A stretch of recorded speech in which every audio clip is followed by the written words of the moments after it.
ప్రియమైన దేవుని బిడ్డారా, ఆమేన్. దేవదేవుడు మనందరి కనతండ్రి మనల్ని ప్రేమించి ఇచ్చినటువంటి ఈ చక్కనైన భాగ్యమును అవకాశమును బట్టి మొదటగా తండ్రి అయిన దేవునికి క్రీస్తు ద్వారా కృతజ్ఞతాస్తుతి స్తోత్రాలు నేను చెల్లిస్తూ మీకు అందరికీ ప్రభువైన యేసుక్రీస్తు నామములో శుభాలు వందనాలు నేను తెలియజేస్తూ ఉంటున్నాను. మరి ఈ సమయంలో మనం మరొక చక్కనైనటువంటి ఈ సంగతి నేర్చుకునే ప్రయత్నం చేద్దాం. మరి గడిచిన సమయంలో మనం నేర్చుకున్నటువంటి విషయం ఒకటి ఉంది. అదే రాబో ఏలియా గురించినటువంటి పరిస్థితి నేర్చుకోవటం జరిగింది. పునర్జన్మలకు సంబంధించి, అలాగే యూద సమాజము, దేశాన్ని పరిపాలిస్తున్న రాజు పునర్జన్మల గురించి ఏమనుకున్నారు అన్నటువంటి విషయం, అలాగే హనోకు గారు, ఏలియా గారు పరలోకం అలాగే వెళ్ళిపోయారా చనిపోకుండానే, లేదా మరి వాళ్ళు ఏమైపోయారు అన్నటువంటి విషయాన్ని గురించి కూడా మనం స్పష్టంగా తెలుసుకోవటం జరిగింది. అలాగే ఈ సమయంలో మత్తయి సువార్త 11వ అధ్యాయము 16వ వచనం నుండి 19వ వచనం వరకు ఉన్నటువంటి వాక్య భాగాలను మనం ధ్యానం చేసే ప్రయత్నం చేద్దాం. ఈ వాక్య భాగాలకు మనం ప్రధానంగా ఒక టైటిల్ కూడా మనం ఏర్పాటు చేసుకోవచ్చు. బాప్తిస్మిచ్చి యోహాను గారి ఎడలను, యేసు క్రీస్తు ఎడలను జనులు ప్రదర్శించిన ప్రతిస్పందనలు. బాప్తిస్మిచ్చి యోహాను గారి ఎడలను, యేసుక్రీస్తు ప్రభుల వారి ఎడలను జనులు ప్రదర్శించిన ప్రతిస్పందనలు అనేటువంటి పాఠం ఈ సందర్భంలో మనం ఈ వచనాలు నేర్చుకుందాం. మత్తయి సువార్త 11వ అధ్యాయము 16వ వచనం నుండి 19వ వచనం వరకు నేను చదువుతూ ఉంటున్నాను. చూడండి. ఈ తరము వారిని దేనితో పోల్చుదును? సంత వీధులలో కూర్చుని ఉండి మీకు పిల్లన గ్రోవి ఊదితిమి గాని మీరు నాట్యమాడరైతిరి, ప్రలాపించితిమి గాని మీరు రొమ్ము కొనరైతిరి అని తన చెలికాండ్రతో చెప్పి పిలుపులాటలాడుకును పిల్లకాయలను పోలి ఉన్నారు. యోహాను తినకయు త్రాగకయు వచ్చను గనక వీడు దయ్యం పట్టిన వాడని వారు అనుచున్నారు. మనుష్య కుమారుడు తినుచును త్రాగుచును వచ్చను గనుక ఇదిగో వీడు తిండిపోతును మద్యపానియు శుంకరులకును పాపులకును స్నేహితుడు అనియో వారు అనుచున్నారు. అయినను జ్ఞానము జ్ఞానమని దాని క్రియలను బట్టి తీర్పు పొందును అనెను. ఇవి ఈ ప్రధానంగా ఈ 4 వచనాల్లో 16, 17, 18, 19 వచనాల్లో యేసుక్రీస్తు ప్రభుల వారు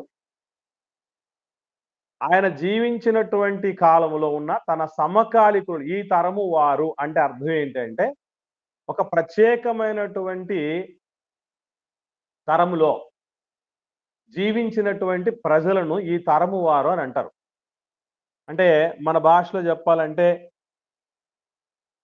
నాతోటి వాడు, నా తరం వాడు, నా తరములో ఉన్నటువంటి ఆవిడని మనం చెప్తూ ఉంటాం కదా వాళ్ళని ఉద్దేశించి, నాతో పాటు ఉన్నటువంటి వాళ్ళని. కాబట్టి ఒక నిర్దిష్టమైనటువంటి కాలములో ఉన్నటువంటి ప్రజలను తరము వారు అని అంటారు. ఈ పద ప్రస్తావన యేసుక్రీస్తు ప్రభుల వారు చాలా చోట్ల చేశారు. ఎస్పెషల్లీ సువార్త పత్రికల్లో మనకు మూర్ఖులైన వక్రతరము వారు సూచక్రియలు అడుగుచున్నారని మాట్లాడతారు. కాబట్టి ఒక నిర్దిష్ట కాలంలో జీవించినటువంటి ప్రజలను తరము వారు అని మాట్లాడటం జరుగుతుంది. మరి వీళ్ళని ఎలా పోల్చాడు ప్రభు? నిజముగా ప్రభువు మానవ మాతృలుగా మనం పోలిస్తే దాంట్లో నిజం లేకపోవచ్చు, ఉండొచ్చు ఉండకపోవచ్చు, పరిపూర్ణత ఉండొచ్చు ఉండకపోవచ్చు. కానీ మనుషుల ఆంతర్యమును ఎరిగినటువంటి వాడు, మానవులను కలగజేసినటువంటి వాడు గనక ప్రభు పోల్చిన పోలిక చాలా అద్భుతమైనటువంటి పోలిక. వాస్తవంగా మనం ఆలోచన చేస్తే మానవ సహజ నైజం ఏమిటి? మానవ సహజ నైజం ఏమిటి అని అంటే ఏదైనా ఒక శ్రావ్యమైనటువంటి ఒక పరికరము నుండి, అంటే ప్రభు చెప్పాడు ఇక్కడ పిల్లన గ్రోవి ఊదాము అన్నాడు. పిల్లన గ్రోవి లాంటి ఒక పరికరము, సంగీత పరికరము నుండి ఏదైనా ఒక ధ్వని వినిపిస్తే సాధారణంగా మనిషి ఏమవుతాడు? స్పందిస్తాడు. అంటే కొందరు గట్టిగా బాహాటంగా నాట్యం ఆడకపోయినా ఏం చేస్తారు? కనీసం కాళ్ళు చేతులన్నా ఆడిస్తారు, దానికి శృతి కలుపుతారు. అందుకే మీరు బాగా గమనించండి, ఎక్కడైనా సరే కొన్ని కొన్ని పరిస్థితుల్లో, కొన్ని సందర్భాల్లో పెద్దగా డ్రమ్ము వాయిస్తున్నారు అనుకోండి ఎవరన్నా, మనకు తెలియకుండా ఏమొస్తుంది? ఒక ఊపు వస్తుంది. ఆ చేతిలో కాల్లో మనం ఆడిస్తాం. వీలైతే ఎవరు లేదంటే అక్కడ డాన్స్ చేస్తాం. ఎందుకంటే ఆ ఇన్స్ట్రుమెంట్‌కు ఉన్నటువంటి పవర్ అది. ప్రభు అది చెప్తున్నాడు. మీలో ఒక సాధారణమైనటువంటి మానవులకున్న స్పందనలు కూడా లేవు. పిల్లలను గ్రోవి ఊదితే నాట్యం ఆడాల్సింది ఆడలేదు. పోనీ మీకేమైనా కామెడీ పడదనుకుంటే ఇలా జోవియల్‌గా ఉండటం, జాలీగా ఉండటం ఏదైనా తెలీదు, ఒకేలా అలవాటు లేదు కొంతమంది. ఇప్పుడు మనుషులు 2 రకాలు ఉంటారు మోస్ట్‌లీ. కొందరికి కామెడీ నచ్చుతుంది, కొందరికి ట్రాజెడీ నచ్చుతుంది కదా! కొందరికి ఆడుతా పాడుతా సంతోషంగా చెప్తే ఎక్కుతాయి, కొందరికి సీరియస్‌గా ఏడుస్తూ చెప్తే ఎక్కుతాయి. ఈ యువత ప్రజలు ఎలాంటోళ్ళంటే ఇది మూడో రకం బ్యాచ్ అన్నమాట. ఇది దేనికి స్పందన ఉండదు. అంటే వీళ్ళు ఎలాంటోళ్ళన్నమాట? అయితే మెచ్యూరిటీ లేని వాళ్ళన్నా ఉండాలి, లేదా కఠినాత్ములన్నా ఉండాలి. కానీ ప్రభువు ఎవరో అని కూడా చెప్పాడు క్లారిటీగా అక్కడే. ఇప్పుడు ప్రలాపించాం, పిల్లలను గ్రోవుతే నాట్యమాడలా, ప్రలాపించాం అంటే బాప్తీసు యోహాను గారు పిల్లను గ్రోవి ఊదే విధంగాను దేవుడి మాటలు చెప్పాడు. అంటే ఇక్కడ పిల్లను గ్రోవి అన్నటువంటి మాట ఏంటంటే వాళ్ళు ఏమైనా వాయించారు ఇన్స్ట్రుమెంట్ అని కాదు అర్థం అక్కడ. యేసు ప్రభు కూడా మేము పిల్లను గ్రోవి ఊదామంటాడు. యేసు ప్రభు ఊదినట్ట అర్థం, అది దాని అర్థం ఏంటి? మీకు ఒక ఆహ్లాదకరమైనటువంటి వాతావరణం గురించి చెప్పాం, పర సంబంధమైన విషయాల గురించి చెప్పాం, పాజిటివ్ విషయాలు చెప్పాం. అంటే మనం పరలోకం వెళ్ళబోతున్నాం, నా తండ్రి ఇంట అనేక నివాసాలు ఉన్నాయి, నేను మీతో చెప్తాను, నేను అక్కడ మీకు స్థలం సిద్ధపరచబోతున్నాను, మీరు తండ్రిని ఏమడిగినా కూడా మీకు సిద్ధంగా ఉంటాడు, మీకోసం దూతలు ఉంటారు, దూతలు ఎప్పుడు కూడా ఎప్పుడెప్పుడు తండ్రి దగ్గర నుంచి ఆర్డర్ వస్తుందా, వెళ్ళి దేవుడి బిడ్డల్ని కాపాడదామా అనేటువంటి ఉద్దేశంతో ఉంటారు. ఇవన్నీ ఏంటనుకున్నారు? ఈ పాజిటివ్ వైబ్రేషన్స్ ఇవి. వీటినే పిల్లను గ్రోవి అని అంటారు. బోధల్లో ఈ 2 రకాల బోధలు ఉండాలి. పిల్లను గ్రోవి ఊదినటువంటి అంటే ఒక శ్రావ్యంగా, ఓ సంతోషంగా, ఓ ఆనందంగా అనిపించేటటువంటి ఘట్టం. ఇప్పుడు మనం పరదేశంలో విశ్వాస వీరులందరూ హ్యాపీగా నెమ్మది పొందుతున్నారంటే మనకేమనిపిస్తుంది? మనం కూడా వెళ్ళాలి అనిపిస్తుందా లేదా? పరలోకంలో 12 గుమ్మాలు ఉన్నాయి, వాటితో ఒక్కొక్క గుమ్మము ఒక్కొక్క వజ్రంతో వైఢూర్యంతో రాయబడింది, తర్వాత బంగారు వీధుల్లో అక్కడ ఉన్నాయని చెప్తే వాటిని మనం ఆస్వాదిస్తాం, చాలా హ్యాపీ ఫీల్ అవుతాం కదా. అదే పిల్లల గ్రోవి ఊదటం అంటే. మళ్ళీ ఏదో ఇన్స్ట్రుమెంట్ తీసుకొచ్చి ఊదారని కాదు అర్థం. సేవకుల్లో ఈ 2 రకాల కోణాల్లోనూ దేవుడి మాటలు అందించాలి. ఒకటి మనకు ఆశ కలిగే విధంగా, ఆనందం కలిగే విధంగా, మనం కూడా దాన్ని పొందుకోవాలన్నటువంటి విధంగా బోధన అందించటమే పిల్లను గ్రోవి ఊదటం. ఇక రెండవ విధానం ఏమిటి అని అంటే, రెండవ విధానం ఏం చెప్పాడు ప్రభు 17వ వచనంలో? ప్రలాపించాము కానీ మీరు రొమ్ము కొట్టుకొని రైతులు. వాస్తవంగా ఓ మనిషి ఏడుస్తున్నది సీరియస్ గా ఏడుస్తున్నది చూసినప్పుడు సర్వసాధారణంగా మానవ మాతలకు ఏం కలగాలి? బాధ కలగాలి. ఈవెన్ బైబిల్లో మనకు కొన్ని కొన్ని మాటలు చెప్పబడ్డాయి. ఏమనంటే ఒకసారి రోమిలకు రాసిన పత్రిక చూద్దాం. అక్కడ రోమిలకు రాసిన పత్రిక 12వ అధ్యాయం. ఎందుకో ఇలాంటి వాళ్ళు ఉంటారని ఏమో పౌలు గారు ఏమని చెప్తున్నారో ఒకసారి 12వ అధ్యాయము రోమిలకు రాసిన పత్రికలో చూడగలిగితే 15-16 వచనాలు చూద్దాం. 12వ అధ్యాయం రోమిలకు రాసిన పత్రిక 15-16 వచనాలు నేను చదువుతున్నాను చూడండి. సంతోషించు వారితో సంతోషించండి అంటే ఏంటి అర్థం? పిల్లను గురువు వీధితో ఏం చేయాలి? నాట్యం ఆడాలి అని అర్థం. తర్వాత 16వ వచనంలో ఏమన్నాడు? ఏడ్చు వారితో ఏడుగుడి అంటే ఏంటి? ప్రలాపించి తిమి కానీ మీరు రొమ్ము కొట్టుకోకపోయారు అని అంటే ప్రలాపించే వారితో కలిసి ప్రలాపించాలి. పిల్లను గురువు ఊదే వాళ్ళతో కలిసి నాట్యం ఆడాలి. ఇవి రెండూ లేదట. ఈ స్పందనలు అంటే ఇటువంటి స్పందన లేని ప్రజలు మనలో కూడా ఉంటారు. దేవుడి వాక్యము వింటున్నటువంటి మనలాంటి వాళ్ళు కూడా ఉంటారు. మనం అందరం కూడా ఇటు సంతోషకరమైన వార్త కన్నా స్పందించాలి, లేదా ఒక విషాదకరమైనటువంటి విషయం అంటే ఎట్లాగిది? ఇప్పుడు దేవుడు లోబడనొల్లని ప్రజల వైపుకు దినమల్లా చేతులు చాచి ఉన్నాడు. ఏంటది? ప్రలాపం. రండ్రా మన వివాదం తీర్చుకుందాం, మన మధ్య ఎందుకు గొడవలు అని దేవుడే కాంప్రమైజ్ అవుతూ మెట్టు దిగడం చూసారా? అదే ప్రలాపించే పరిస్థితుల్లాంటి. దేవుడు పాత నిబంధనలు మనం ఎక్కడ చూసినా కూడా ఆయన భీకరుడు, ఆయన భయంకరుడు, ఆయన రోషము కలిగిన వాడు అని ఉంటది. ఆయన కోపం కలిగిన వాడు అంటారు, రౌద్రము కలిగిన వాడు అంటాడు, ఉగ్రత కలిగినటువంటి వాడని మనం చూస్తాం. కొత్త నిబంధనలు చూస్తే అసలు ఆ ఛాయలు ఎక్కువ కనబడవు మనకు. ఆయన కరుణా సంపన్నుడు అని చూస్తాం, కృపా కనికర వాత్సల్యతలు కలిగిన వాడని చూస్తాం. అంటే ఎక్కడైనా అగ్ని పర్వతంలో నుంచి ఏం రావాలి? అగ్ని రావాలి. అగ్ని పర్వతంలో నుంచి పూలు వచ్చాయి అనుకోండి, ఎక్కడ ఉంటుంది? అగ్ని పర్వతంలో నుంచి మంచు వచ్చేస్తుంది అనుకోండి. అంటే వాస్తవంగా అంత ఉగ్రుడు కూడా ఏమైపోతున్నాడంటే మన కోసం అన్ని తగ్గించుకుంటున్నాడు. మీరు నేను చెప్పినట్టు వినకపోతే నేను చాటును ఏడుస్తానంటాడు దేవుడు. ఆయన మిమ్మల్ని గురించి చింతిస్తున్నాడు, మిమ్మల్ని మీ మీద లక్ష్య పెట్టి ఉన్నాడు. నా కోసం ఎవరు వెళ్తారు అన్నటువంటి మాటలు ఇవన్నీ ఏంటి అంటే ప్రలాపించటం అని అర్థం. యేసుక్రీస్తు ప్రభుల వారితో సహా అనేకమైనటువంటి దైవజనులు, నీతిమంతులు యెరూషలేం పట్టణానికి ప్రభు సమీపించినప్పుడు దాన్ని చూసి ఆ పట్టణం విషయమే ఏడ్చాడు అని రాయబడింది. ప్రజలు నమ్మలేకపోతున్నారని లాజరు చనిపోయిన సందర్భంలో యేసు ప్రభు నిట్టూర్పు విడిచాడు. ఇలా ఎన్నో సందర్భాల్లో పౌలు గారు అంటారు, మానక నేను రాత్రింబగళ్ళు 3 నెలలు కన్నీళ్లు విడుస్తూ మీకు చెప్తూ వచ్చానంట. ఇదంతా ప్రలాపం.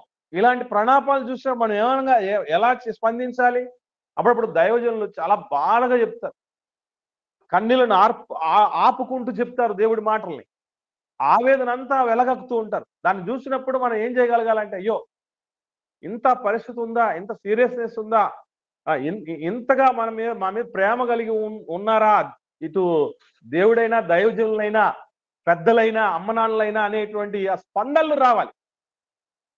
ఈవెన్ కొన్ని కుటుంబాల్లో అమ్మ నాన్నల బాధలు కూడా గుర్తించలేని పిల్లలు ఉంటారు, వాళ్ళ యొక్క కష్టాన్ని కూడా గుర్తించలేని పిల్లలు ఉంటారు, వాళ్ళ వేదనలు గుర్తించలేని పిల్లలు ఉంటారు, వాళ్ళ ఆవేదనలు గుర్తించలేని పిల్లలు ఉంటారు, వాళ్ళ ఆశయాలను గుర్తించలేని పిల్లలు ఉంటారు.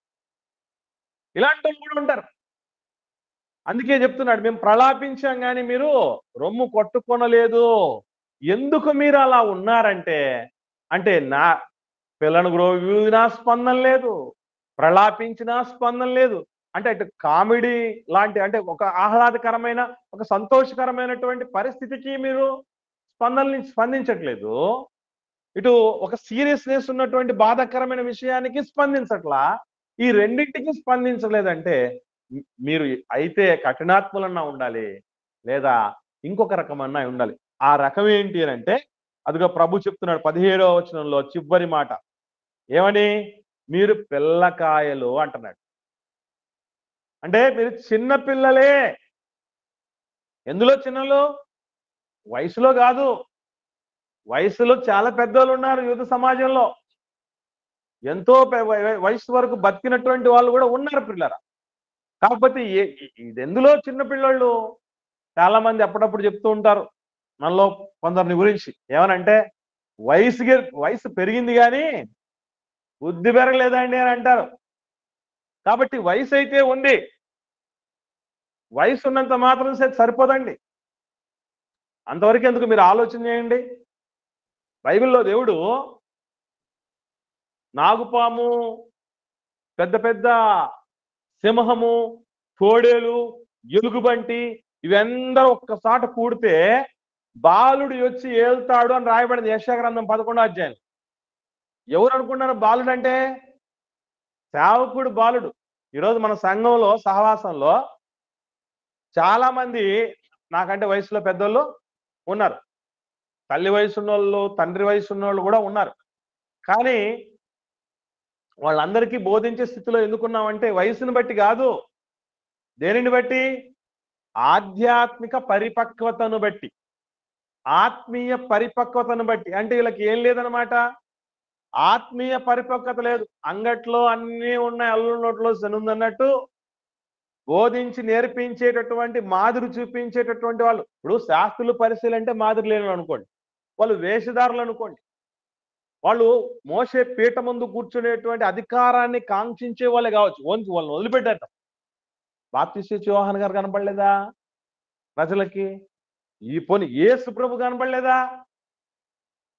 మరి ఇంత మహనీయులని ఇద్దరిని పెట్టుకొని కూడా నిజముగా వాళ్ళలో ఒక పరిపక్వత లేదంటే బాధాకరం. ఈరోజు చాలా మంది మనకు మంచి సేవకులు, మంచి మాదిరి కలిగినటువంటి వాళ్ళు, ఏది ఆశించకుండా ప్రతిఫలంగా మీరు నేర్చుకుంటే చాలు, మీరు బాగుపడితే చాలు, దేవుడు దైవికంగా ఎదిగితే చాలు అన్నటువంటి తపనతో ఉండి ఎన్నో రీతులుగా సంస్కరించాలన్నటువంటి ఉద్దేశంతో ఉన్నటువంటి వాళ్ళు మనకు మన తరంలో ఉన్నప్పటికీ కూడా మనము మారలేక, మనం స్పందన లేక ఉన్నామంటే మనము పిల్లోళ్ళ కిందే లెక్క, ఆత్మీయ పిల్లల కిందే లెక్క.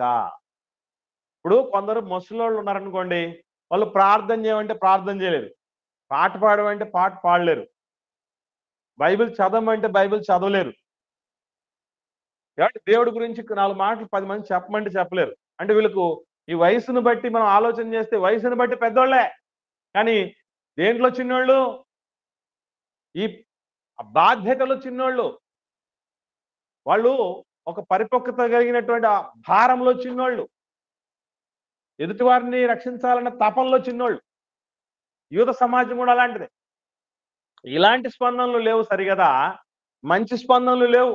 అంటే ఏడ్చే వాళ్ళతో ఏడ్చేది మంచి స్పందన, నవ్వే వాళ్ళతో నవ్వేది, సంతోషించే వాళ్ళతో సంతోషించేది మంచి స్పందన. దీనికి వ్యతిరేకంగా చేసి చూడండి ఎట్లా ఉంటుందో. ఇప్పుడు ఫర్ ఎగ్జాంపుల్ ఉద్యోగం వచ్చిందని మన చర్చిలో ఎవరో ఒకరు వచ్చి చెప్పారు, అని ఏడ్చారు అనుకోండి, ఏమన్నా బాగుంటుందా? లేదు పలానా వ్యక్తి ఎవరో ఒకరు చనిపోయారు వాళ్ళ కుటుంబాలు అంటే అయ్యా అన్నాడు అనుకోండి, ఎవడన్నా ఎట్లుంటది? కాబట్టి అందుకే ఏడ్చే వాళ్ళతో ఏడవండి. నేను ఎప్పుడు ఏడ్చే వాళ్ళతో ఏడవగలం తెలుసా? ఎప్పుడు సంతోషించే వాళ్ళతో సంతోషించగలం తెలుసా? వాళ్ళు మన సొంతోళ్ళుగా మనం భావించినప్పుడే, వాళ్ళు మన సొంతోళ్ళు అయినప్పుడే మనం ఆ ఫీలింగ్ వస్తుంది. అంటే ఎదుటివాడి సంతోషాల్లో పాలు పంపులు అంత సులభంగా పండుకోలేం, ఎదుటివాడి బాధల్లో మనం పాలు పంపులు అంత సులభంగా పొందుకోలేం. బాప్తిస్మ యోహాను గారు యేసుక్రీస్తు ప్రభుల వారు బాహాటంగా వాళ్ళ సొంత వ్యక్తి అయినప్పటికీ వాళ్ళ తరములో నిజముగా ఎందరికో లేని భాగ్యం వాళ్ళకే వాళ్ళు ప్రసాదించినప్పటికీ వాళ్ళు దాన్ని స్వీకరించలేకపోయారు. సరికదా, వీళ్ళు ఎక్కడ స్పందిస్తున్నారు చక్కగా? 18వ వచనంలో అంటాడు, యోహాను తినకయు త్రాగకయు వచ్చును గనుక వీడు దయ్యం పట్టిన వాడని మాట్లాడుతున్నారు. ఇదంతా ఇమ్మెచ్యూరిటీ, పిల్ల చేస్తాలంటారే, అదే యూదుల్లో ఉండేది, అదే చెప్పాడు ప్రభు. ఇప్పుడు బాప్తిస్మ యోహాను గారు జీవన శైలి చూస్తే చాలా ప్రత్యేకంగా ఉంటది. గుర్తుపెట్టుకోండి, జీవన శైలిని బట్టి కూడా మనిషిని అంచనా వేస్తారు ప్రజలు. తినక తాగక బాప్తిస్మ యోహాను వచ్చారంటే అందరిలాంటి తిండి తిండి ఆయన ఏం తింటాడు? అడవి తేనె తింటాడు, మిడతలు తింటాడు, తోలు దట్టి కట్టుకుంటాడు, ఒంటి రోమములో చర్మం కప్పుకుంటాడు, తరచూ ఉపవాసాలు చేస్తాడు, ఒక కఠోరమైనటువంటి పద్ధతిలో పరిస్థితుల మధ్య ఉంటాడు ఆయన. దాన్ని చూసి ప్రజలు ఏమంటున్నారంటే, ఇట్లాగా మనిషి అన్నోడు ఉంటాడా? అది మనుషుల స్పందన ఏంటి? బాప్తీసు యోహాను గారు చూడగానే ఏదో ఒక మహనీయుడు, మహామనిషి లేదా మహర్షి ఇలాంటి ఏం రాలే. వీడెవడురా వీడు? దెయ్యం లెక్క ఉన్నాడు వీడు. మనిషి అన్నాడు ఇటు ఉన్నాడు కదా, దెయ్యం అన్నటువంటి రీతిగా బాప్తీసు యోహాను గారి గురించి అనుకొని, సరే యేసుక్రీస్తు ప్రభువుల వారు మాత్రం ఏం చేస్తూ వచ్చేవాడు? దీనికి పూర్తిగా అంటే బాప్తీసు యోహాను గారి యొక్క జీవన శైలికి చాలా భిన్నంగా అనిపిస్తుంది యేసు ప్రభు జీవన శైలి, ఆయన శిష్యుల జీవన శైలి. ఎట్లాగుంటారు? యేసు ప్రభు శిష్యులు పరిశీల శిష్యుల్లాగా, బాప్తీసు యోహాను గారి శిష్యుల్లాగా తరచుగా ఉపవాసం చేయరు. రెండవది, ఎక్కడైనా విందులకు చాలా మంది పిలుస్తూ ఉంటారు. పరిశీలు పిలుస్తూ ఉంటారు, సుంకర్లు పిలుస్తూ ఉంటారు, పాపులు పిలుస్తూ ఉంటారు. ఎందుకంటే సుంకర్లకు పాపులకు స్నేహితులు అని అన్నారు కదా, వాళ్ళు పిలుస్తూ ఉంటారు భోజనానికి రమ్మని. పిలిచినప్పుడు వెళ్ళి చక్కగా భోజనం చేసి వాళ్ళని ఆశీర్వదించి వస్తారు. దాంతో పాటు ఏం చేస్తూ ఉంటారు? ఈవెన్ పెళ్లిళ్ళ లాంటి స్పెషల్ అకేషన్స్ కూడా వెళ్తారు, శుభకార్యాలు. కానా ఊర్లో పెళ్లికి వెళ్ళారు లేదా? వెళ్ళారు. సో ఇటువంటి కార్యక్రమాలకన్నీ వెళుతూ ఉండటాన్ని చేయడాన్ని బట్టి యేసుక్రీస్తు ప్రభువుల వారు అందరితో కలిసి జనాలలో ఉండి జనాలతో మమేకమై జీవించడాన్ని బట్టి ప్రజలు ఏమనుకున్నారు? యేసు ప్రభువట తిండిపోతు, మద్యపాని, సుంకర్లకు పాపులకు స్నేహితుడు అని మాట్లాడుతున్నారట. అంటే జనం మెంటాలిటీ ఏంటి అని అంటే, మనం ఎట్లా ఉన్న వంకలు పెట్టడం గ్యారంటీ. ఇప్పుడు ఈ వంకలు పెట్టడం విషయం ఎంత నష్టం, ఎదుటివాడికి వంకలు పెట్టినోడికి నష్టమే అవుతుంది. ఒకసారి గుర్తుపెట్టుకోండి. వంకలు పొందుకున్నోడికి అంటే మనం మంచోళ్ళమై ఉండి ఎవడన్నా వంకలు పెడితే నో ప్రాబ్లం, మనకేం ప్రాబ్లం ఉండదు. ఇప్పుడు బాప్తీసు యోహాను గారిని ఆ విధంగా అన్నందుకు ఏమన్నా పరలోకం లేకుండా చేశాడు దేవుడు ఏమన్నా? పోనీ యేసు ప్రభువుని ఆ విధంగా అనడం వల్ల దేవుడు ఏమన్నా యేసు ప్రభువుని ఏమైనా శిక్షించాడా? లేకపోతే ఏం చేశాడు చెప్పండి? తన సింహాసనాన్ని ఇచ్చేశాడు. కాబట్టి జనాలు ఏమనుకుంటున్నారు కాదు, దేవుడు ఏమనుకుంటున్నాడు మన గురించి, దేవుడి దృష్టిలో నేను ఎలా ఉన్నాను అనేటటువంటిది చాలా ప్రాముఖ్యమైనది. కానీ కొర్రీలు పెట్టే మనస్తత్వం కలిగిన మనుషులు గుర్తుపెట్టుకోండి, వాళ్లకు మెచ్యూరిటీ లేదు అని అర్థం. ఎట్లాంటి వాళ్ళైనా ఉదాహరణకు ఒక విషయం మనం ఆలోచన చేస్తే, ఒక సాఫ్ట్వేర్ ఇంజనీర్ అబ్బాయి 25 ఏళ్ల వయసులో పెళ్లి సంబంధాలు చూడడం మొదలుపెట్టాడు. వాడికి 40 ఏళ్ళు వచ్చేంత వరకు పెళ్లి కాలే. 25 ఏళ్ల వయసులో నుంచి మొదలుపెట్టి 40 ఏళ్ళు వచ్చేంత వరకు పెళ్లి కాలేదు. 40 ఏళ్ల తర్వాత అసలు కాలే, అది వేరే సంగతి. మరి ఎందుకు కాలేదు అని అంటే, ఒక సంబంధం చూసినప్పుడు అమ్మాయి పొట్టిగా ఉంది అని రిజెక్ట్ చేశాడు. సరే అని పొట్టిగా ఉంది కదా అని చెప్పేసి పొడుగ్గా ఉండే అమ్మాయిని చూపిస్తే, చాలా పొడుగు ఉంది, పొడవు ఎక్కువ ఉందని చెప్పాడు. సరే పొడవు పొట్టి రెండు చక్కగా ఉండేటువంటి పిల్లని చూస్తే సన్నగా ఉంది అని అన్నాడు ఇంకో పాప. సరే కాస్త లావు ఉండేది, చాలా లావు ఉంది, చాలా కష్టం అన్నాడు. ఇవన్నీ చేసి అయిపోయిన తర్వాత ఈ క్వాలిఫికేషన్స్ అన్ని చూసి అయిపోయిన తర్వాత సంవత్సరాలు గడిచిపోతున్నాయి. మరొక సంబంధం చూశారు, అంటే అటు పొట్టు కాకుండా, అటు పొడవు కాకుండా, అటు సన్నం కాకుండా, అటు లావు కాకుండా, కలర్ తక్కువ ఉందన్నాడు. మళ్ళొక సంబంధం చేసి చూపించేస్తే ముక్కు బాగాలేదని చెప్పాడు. ఈ విధంగా 40 ఏళ్ల దాకా పోయాడు. ఆ తర్వాత ఏమి వద్దు మాకు, పెళ్లి ఆడపిల్ల అయితే చాలు చేసుకుంటామంటే ఈ ముదురు బెండకి ఎవడిస్తాడు పిల్లల్ని ఇవ్వకుండా పోయారు. అంటే వంకలు మనిషికి ఎక్కడదా తీసుకెళ్తాయంటే, దేవుడు ఏకాంగులను సంసారులుగా చేయటం అనేది భాగ్యం. చాలా మంది ఆ మాధుర్యాన్ని ఆస్వాదించలేకపోతున్నారు. కానీ వాస్తవంగా ఆలోచన చేస్తే భార్య దొరికిన వానికి మేలు దొరికిను, అటివాడు యెహోవా అనుగ్రహమునొందినవాడట. దేవుడి అనుగ్రహం వాడికి పోయినట్టే. దేంతో? ఈ వంకలతో. మనం కూడా ఎట్లాంటి తెలుసండి, కొందరు సంఘాలు ఎక్కడ స్థిరంగా ఉండరు కొంతమంది. అదొక పిచ్చి, అదొక ఇమ్మెచ్యూరిటీ, పరిపక్వత లేని పరిస్థితి. ఒక వారం ఒక సంఘానికి వెళ్తారు, వెళ్ళిన తర్వాత ఇక్కడ విశ్వాసులు బాలేరండి అని ఒక వంక. మరో చోట పోతే విశ్వాసులు బాగానే ఉన్నారు కానీ సంఘ పెద్దలు బాలేరండి అని అంటాడు. ఇంకో సంఘాన్ని పోయి చూస్తే విశ్వాస సంఘ పెద్దలు బాగున్నాడు, సేవకుడు బాగాలేడండి అను. విశ్వాసులు సంఘ పెద్దలు సేవకుడు బాగున్నాడు, సేవకుడు ఫ్యామిలీ బాగాలేదండి. ఇవన్నీ బాగున్నాయి అనుకోండి, చర్చి బాగాలేదండి. ఆ ఏరియా ఏ ఏరియాలో అండి చర్చి పెట్టేది? అసలు ఆ ఏరియాకి చూడండి, పోతాడు చర్చికి, ఇదొక వంక. అయినా అంత చర్చిలో ఎంతమంది పడతారండి? ఉండేది ఎంత ఉంది, అగ్గిపెట్టేంత చర్చ్ ఉంది, మేము అందరం ఎక్కడ వస్తాం? అందుకే రాలేము. ఇవి ఒకటి కాదు, ఆ చర్చిలో మంచిగా ఫెసిలిటీస్ లేవు బ్రదర్, బాత్రూమ్ లో వాటర్ లేవు అనేది ఒకరు. అంటే ఇవన్నీ లేకపోవడం ఒక విధంగా తప్పే, కానీ ఈ ఈ వంకతో దేవుడి సన్నిధికి రాకపోవటం ఎంతవరకు సమంజసం? నీళ్లు బాగాలేవని అశుద్ధంగా కడుక్కోకపోతే ఎట్లుంటది? నీళ్ళు నచ్చలేదండి, అలాగ ఉంటుంది పరిస్థితి.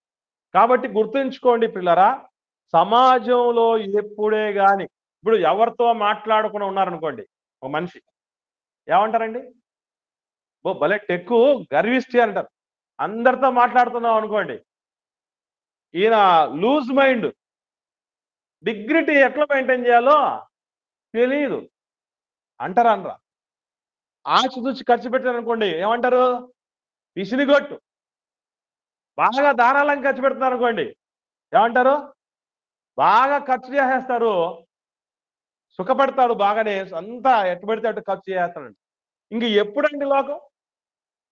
మోకరించి ప్రార్థన చేసే వాళ్ళు చూశారనుకోండి, ప్రార్థన చేయని వాళ్ళు, బా వచ్చారండి పరమ భక్తుడు అంటారు. మోకరించి ప్రార్థన చేయలేదు అనుకోండి, భక్తి తెలియదు పాడు తెలియదు వీళ్ళకి అనండి. కాబట్టి ఇక్కడ మనం గుర్తుపెట్టుకోవాల్సిన విషయం ఒకటే పిల్లరా, మనుషులకు నచ్చుతున్నామా లేదా అని ఎప్పుడు ఆలోచన చేయకండి, అది మహామహులకే కుదరలా. ఇప్పుడు మీరందరూ మెచ్చుకునే విధంగా వాక్యం చెప్పాలనుకున్నాను దైవజనుడు, అంతే సంగతులు. ఎందుకనంటే మనుషులు మెచ్చే విధంగా దేవుడు ఇచ్చే బోధ ఉండదు. ఒకవేళ ఉండి ఉంటే యేసు ప్రభును అందరూ యాక్సెప్ట్ చేసేవాళ్లే. ఎందుకంటే యేసు ప్రభు కంటే గొప్ప బోధకుడు ఉన్నాడు ప్రపంచంలో? యేసుక్రీస్తు ఒక్కడే కదా మీ బోధకుడు అన్నాడు కదా, మీ గురువు ఈయనే అన్నాడు కదా.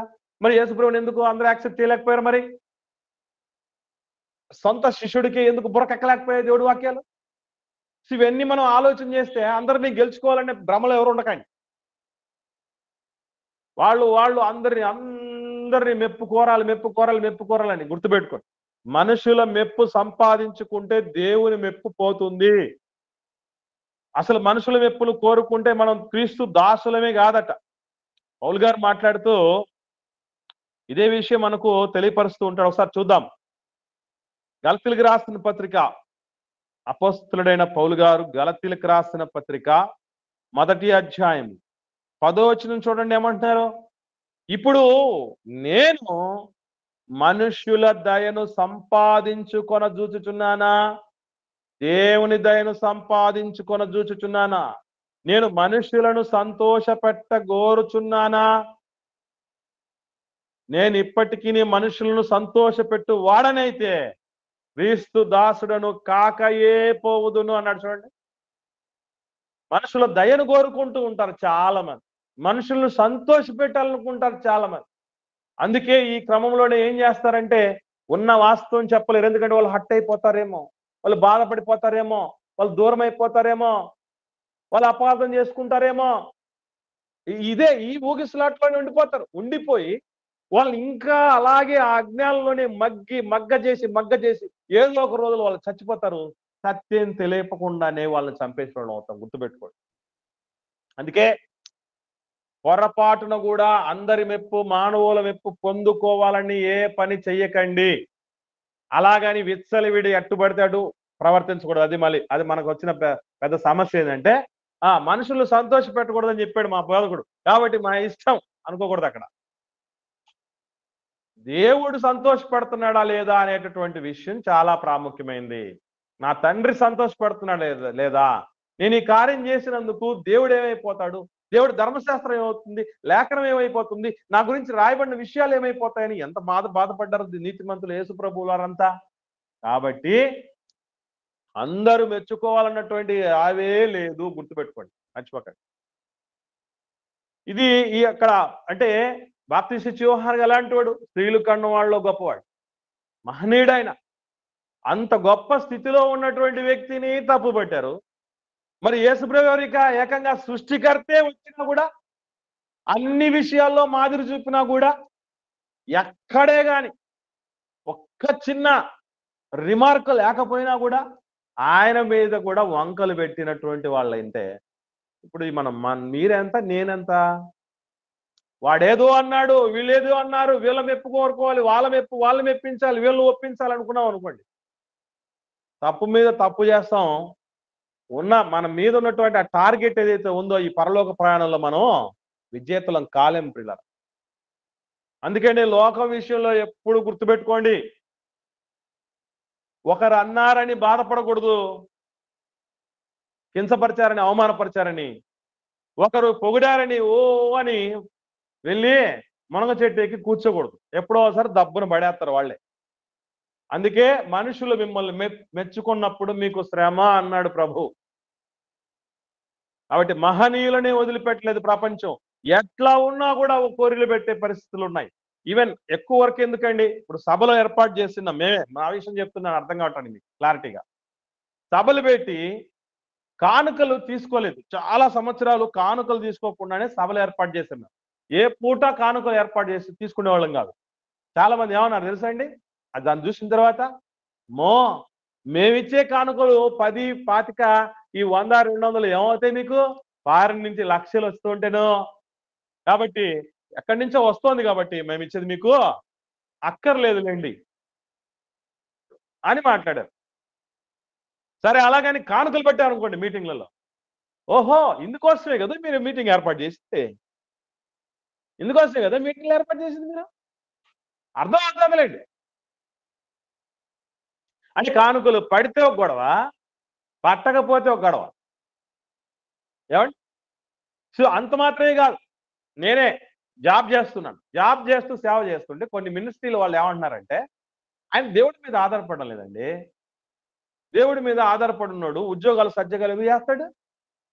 దేవుడి మీద నమ్మకం లేదానికి, అందుకే ఉద్యోగం చేస్తున్నాడు. మేము ఫుల్ టైం త్యాగం చేసి ఉద్యోగాలన్నీ వదిలేసి వచ్చామండి ప్రభులోకి. మేము గొప్పవాళ్ళు, మాతో దేవుడు మాట్లాడతాడు, మాకు పరిశుద్ధాత్మనికి ప్రేరణ సహాయం ఉంటది, మేము ప్రిపేర్ అవడానికి టైం ఉంటది, అన్ని తిరగగలం, అన్ని చేయగలం. నువ్వేం చేయగలవు? అసలు అపోస్తలులు ఎక్కడ ఉద్యోగాలు చేశారా? లేదు కదా. మరి ఎందుకు నువ్వు ఉద్యోగం చేస్తున్నావు అని ఒక రకం. పోనీ అలాగే ఉద్యోగం లేకుండా సేవ చేస్తున్నావు అనుకోండి, పౌలు గారు పని చేసుకుంటూ సేవ చేయలే, ఊరు మీద పడుతున్నారు ఏంటండి? మీ దేవుడి నీకు రెక్కల కాస్త ఇవ్వలేదా? శక్తి లేదా? బలం ఇవ్వలేదా? తెలివితేటలు ఇవ్వలేదా? జ్ఞానం ఇవ్వలేదా? బుద్ధి ఇవ్వలేదా? చదువు ఇవ్వలేదా? ఇంక ఎన్నో చెప్పి ఉద్యోగం చేసుకొని బతకచ్చు కదా, పౌలు గారి లాగా ఆదర్శంగా జీవించవచ్చు కదా. వాళ్ళ మీద వీళ్ళ మీద ఆధారపడడం ఏంటి?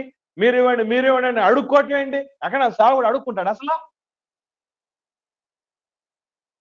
చూసారా? అంటే సమాజం విషయంలో ఎప్పుడే గాని వాళ్ళ మెప్పు మనకు కావాలని గనక పోయారంటే తప్పు చేస్తున్నట్టు లెక్క. అలాగని లెక్క పక్క లేకుండా ఎట్ట పెడితే ఎట్ట బతకూడదు మనం. మన దేవుడికి మనం ఎవరికి లెక్క అప్పజెప్పవలెనో, మనం లెక్క అప్పజెప్పే ఒక ఆయన ఉన్నాడు. ఆయన ముందు నిలబడ్డప్పుడు షబ్బాష్ నా కొడుక, షబ్బాష్ నా కూతురు అనాలి దేవుడు మనల్ని చూసి. ఆ అకౌంటబిలిటీ, ఆ బాధ్యత మనకు ఉండాలి. అంతేగాని మానవ మాత్రుల్లో అందరినీ మన్నలను పొందాలి, అందరూ నన్ను మెచ్చుకోవాలి అన్నటువంటి ఆలోచన చేస్తే చాలా పొరపాటు పడినట్టే, గుర్తుపెట్టుకోండి. కాబట్టి మహనీయుల పట్లే మానవుల స్పందన, ప్రజాస్పందన ఇంత దారుణంగా, ఇంత జుగుత్సాకరంగా, ఇంత ఇమ్మెచ్యూర్డ్గా ఉన్నప్పుడు గుర్తుపెట్టుకోవాల్సిన విషయం ఏంటి తెలుసా? బాప్తిస్మిచ్చే యోహాను గారికి ఈ మాటలు వినపడతాయి లేదా? యూదులు అనుకున్న విషయాలు, దయ్యం పట్టుడని. ఆ విధంగా నిజంగా వాళ్ళ విషయంలో ఆయన కాన్సన్ట్రేట్ చేసి ఉంటే, పట్టించుకొని ఉంటే ఆయన కుంగిపోయేవాడు, ఇంకా మండుచు ప్రకాశించుతున్న దీపంగా ఉండేవాడు కాదు. ఎందరినో మార్చేవాడు కాదు, ఎందరినో శిష్యులుగా చేసుకునేవాడు కాదు, ఎందరిలో యేసు ప్రభు మార్గం సరళం చేసే విధంగా బతికేవాడు కాదు, మహనీయుడు విశ్వాస వీరుడయ్యేవాడు కాదు ఆయన. అందుకనే ఆ అవమానాలను వాళ్ళందరూ అధిగమించారు, దిగమింగారు. ప్రజల గురించి బాగా తెలుసు వాళ్ళు, తెలుసు. ఎంతో వరకు ఎందుకండి, మనం నిన్నటి వరకు కూడా మనకు ఇటువంటి కొంచెం ఫెసిలిటీస్ మనకు లేవు. యూపీవీసీ వేసాం శంకరాపురం చర్చ్ బిల్డింగ్ కి, ఏసీ కూడా బిగిస్తున్నాం. చూసేవాళ్ళు అందరూ పర్ఫెక్ట్ గా ఓకే మంచి పని చేశారు అనుకుంటారా? అందరు అనుకుంటారా? అట్లా ఏ అవసరమా ఇదంతా అనుకునే వాళ్ళు ఉంటారా? ఉండరా? ఉంటారు. ఏమి లేకుండా అనుకోండి, ఒకవేళ ఏం పెట్టలేమనుకోండి, ఆయనకి ఏం అవసరం అండి? ఆయనకు కానుకలు కావాలి.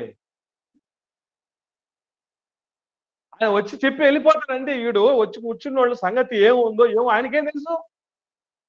పట్టించుకోడండి, అంతే. ఆయన ఉద్యోగం ఉంది కదా.